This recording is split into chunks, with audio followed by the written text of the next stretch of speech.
Darbhanga Lok Sabha seat से महागठबंधन प्रत्याशी के रूप में राजद नेता अब्दुल बारी सिद्दीकी ने नामांकन का पर्चा भरा सोमवार को। इसके साथ ही कर्पूरी चौक मेडिकल ग्राउंड में एक सभा का भी आयोजन हुआ। महागठबंधन परिवार इसमें जुटा और महागठबंधन परिवार ने अपनी एकता दिखाने की, अपनी ताकत दिखाने की पुरजोर कोशिश की।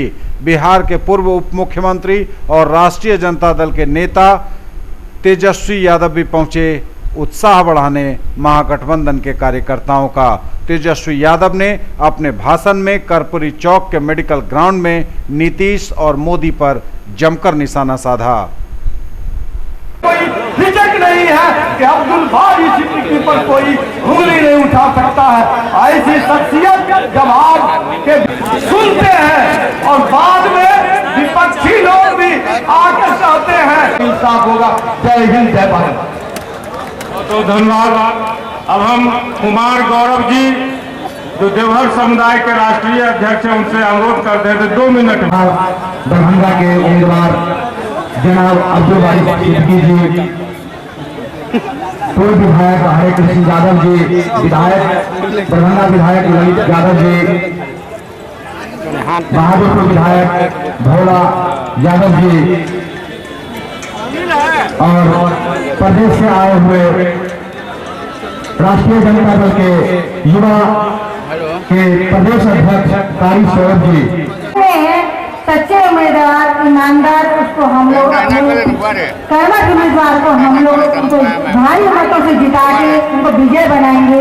यही हम लोग आज संकल्प लें और हम लोग यही चाहेंगे कि हमारे जो इसके प्रत्याशी पिछले जो लोग आए हैं दरभंगा के कोने कोने से आज जब कहीं गरीबों पर जुल्म होता है, पिछड़ों पर जुल्म होता है तो लोग लालू यादव की तरफ देखते हैं। आज का वो समय मुझे याद है कि नौजवान मोदी मोदी पढ़ रहा था, लेकिन सिद्दीकी जी उस हवा को रोक करके हम लोगों को अपने उम्मीदवार अब्दुल बारी सिद्दीकी साहब को भारी मतों से जिताना है। आप जानते हैं गठबंधन के यशस्वी तेजस्वी और बहुत ही कर्मठ उम्मीदवार भाई अब्दुल बारी सिद्दीकी साहब और मंच पर विराजमान हमारे गठबंधन के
झूठ की राजनीति, जहर की राजनीति, नकारात्मक राजनीति, पॉलिटिकल वेंडेटा के हिसाब से आप बताइए, हमारे पिता ने आज तक सांप्रदायिक शक्तियों से, मनुवादियों से समझौता किया?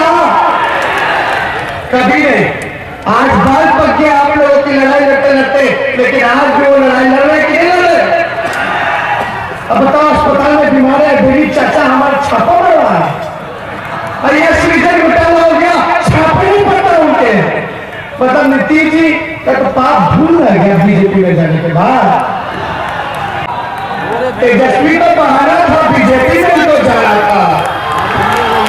ये खाली झूठ का ड्रामा, ताकि जनता में एक बहाना हो कि उन्होंने पलटी की मांगी, इसलिए केस मुकदमा छापा करा। लेकिन हम तो छापे देखते हुए बने हुए हैं, खाली हमीने के घर पर छापा। हम तो कहते भैया सीबीआई और ईडी और इनकम टैक्स आओ ना मेरे घर में कार्यालय खोल लो, जरूरत नहीं पड़ेगा, जरूरत ही नहीं पड़ेगा। सही बात है कि नहीं?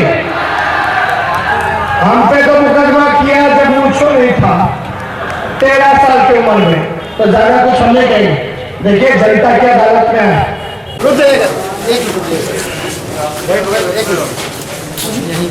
4 सेट में नामांकन किया है। प्रस्तावक हमारे एक हैं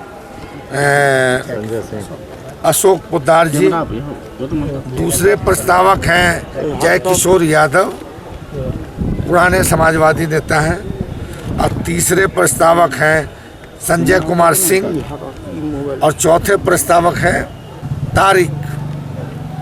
बात असल ऐसा है कि देश अभी जो है बहुत ही खतरनाक मोड़ से गुजर रहा है, और जब जनतंत्र है, संविधान है अपना, तो हर 5 साल पे चुनाव होता है, और देश के मतदाताओं को विचार से जुड़ने का, अपने विचार को जिताने का अवसर मिलता है।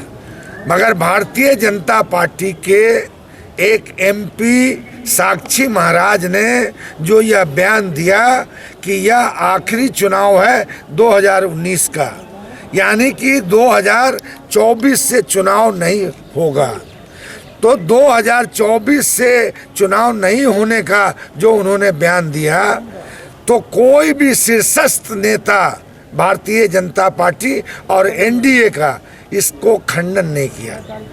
तो जब संविधान में हमें अधिकार मिला है हर 5 साल पे सरकार बनाने का, तो यह जो बयान है यह इस बात का संकेत है कि आम जनता का वोट के अधिकार से महरूम किए जाने की साजिश की जा रही है।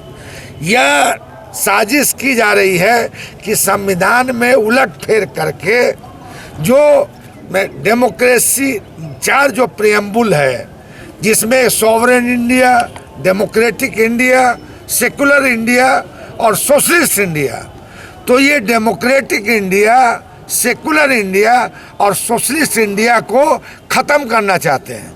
और ये जब ख़त्म हो जाएगा तो रिक्शा वाला को, ठेला वाला को, खोइचा वाला को, खेतिहर मजदूर को, आम आदमी को, नौजवान को कोई पूछेगा नहीं। अधिनायकवाद आ जाएगा, तानाशाही आ जाएगी। उस तानाशाही का मुकाबला हम लोगों ने पहले भी किया है। तानाशाह जो है मात खाए हैं पहले भी, और तानाशाह सबसे बड़े जो अंग्रेज थे, अंग्रेज़ों के खिलाफ जो हमारे पुरखों ने लड़ाई लड़ी, और लड़ाई लड़के जो आज़ादी दिलाई और अपना संविधान बना, उसको तोड़ने मरोड़ने की साजिश की जा रही है। और आज़ादी के अगुआ नेता राष्ट्रपिता महात्मा गांधी की हत्या किसने की? नाथूराम गॉडसे। तो इस देश का तो सबसे पहला और बड़ा आतंकवादी नाथूराम गॉडसे है। तो आप भारतीय जनता पार्टी के किसी नेता से आप ये कहलवा लीजिए कि नाथूराम गॉड्स मुर्दाबाद, नाथूराम गॉड्स मुर्दाबाद, वो नारा नहीं लगाते।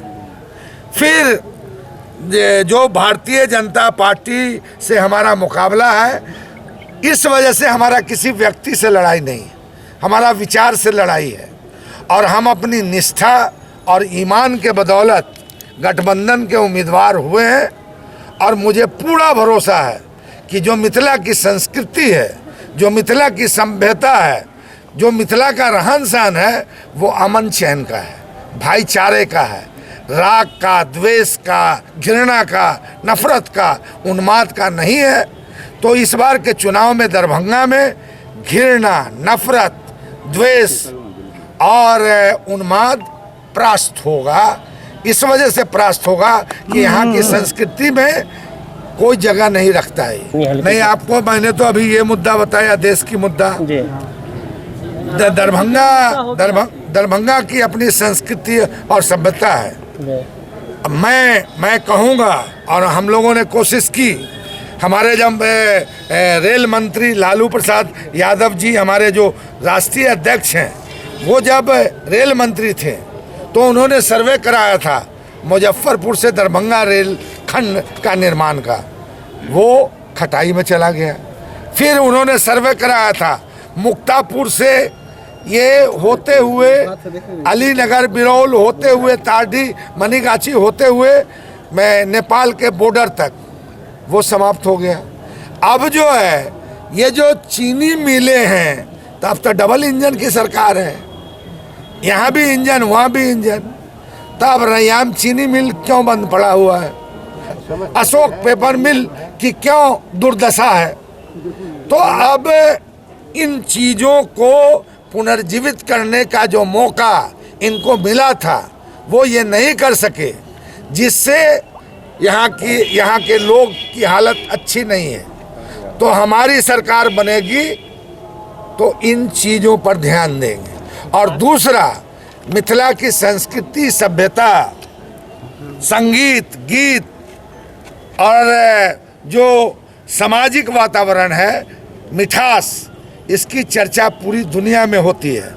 मैं अगर जीत के गया तो मैं मांग करूंगा संसद में कि हाँ, मिथिला विकास बोर्ड का गठन किया जाए। उसमें जो हमारी विरासत है, जो हमारी संगीत है, जो हमारी बोली है, जो हमारी मिठास है, उसको देश के अन्य राज्यों में भी इसको फैलाया जाए।